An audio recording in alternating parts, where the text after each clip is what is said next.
if they were good questions, a lot of times we were told it had to do with national security. They couldn't tell us. So if it had to do with, it had to do with the Moussaoui trial, so they couldn't address the questions.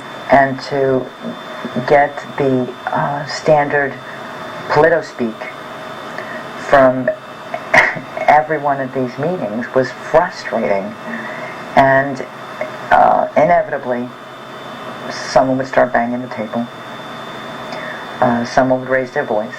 And I truly lost my temper. I just said, what is this crap that you're talking about? And we brought up the put options. Federal officials have begun a major investigation into whether someone or many people benefited financially from the evil done to the country last Tuesday.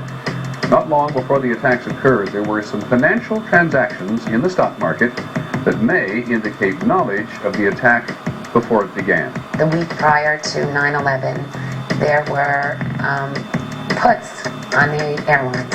And it wasn't just all the airlines, it was on American and United, which meant you were betting that those airlines' stock prices would go down. The trades are called puts, and they involved at least 450,000 shares of American. But what raised the red flag is more than 80% of the orders were puts, far outnumbering call options, those betting the stock would rise. Sources say they've never seen that kind of imbalance before. After the terrorist attacks, American Airlines stock price obviously did fall.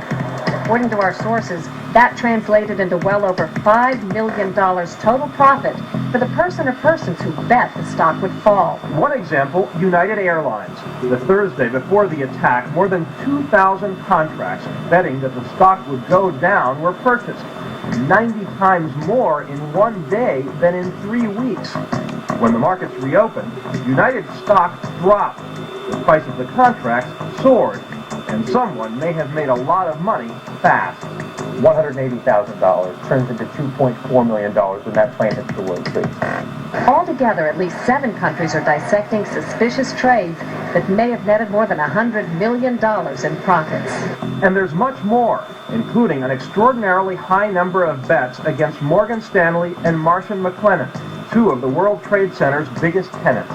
Merrill Lynch was involved, and I said, Merrill Lynch's stock was 48 the day before 9/11, and I said the next day it was down to 41. This is kind of fishy.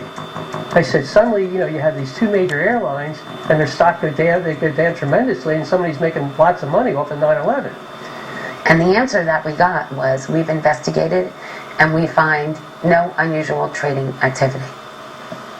Could this be a coincidence? This would be one of the most extraordinary coincidences in the history of mankind if it was a coincidence. It is absolutely unprecedented to see cases of insider trading covering the entire world, from Japan, the United States, and North America to Europe. So we said, well, you know what? What would make me feel better is tell the story. Can you follow up on that? Can you tell us, can you be more specific? Can you pull up the trades? Can you, show us what really happened? Who did those trades? Based on what research did they have that just those 2 airlines? And where is the money, and did it get dispersed? Investigators now believe that in this climate, even the most secretive banks will hand over information to expose the most devious kind of insider trading. Sources say U.S. investigators are making headway in tracking down suspicious stock trades made just before the attacks. We can directly work backwards from the trade on the floor of the Chicago Board's Option Exchange. That trader is linked to a brokerage firm.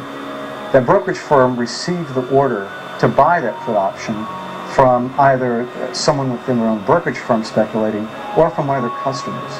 Do we know who performed those trades? Yes. Can we have that information? No. And he said, well, this is disinformation. I said, what are you talking about, disinformation? We know this happened. And then he just drops it, just like that. Well, you're asking me to go on faith that, that's the truth. Hard to go on faith when I feel that I've been failed and not told the truth. They weren't really forthcoming and truthful with us. And you'd leave there as frustrated as you left every other meeting.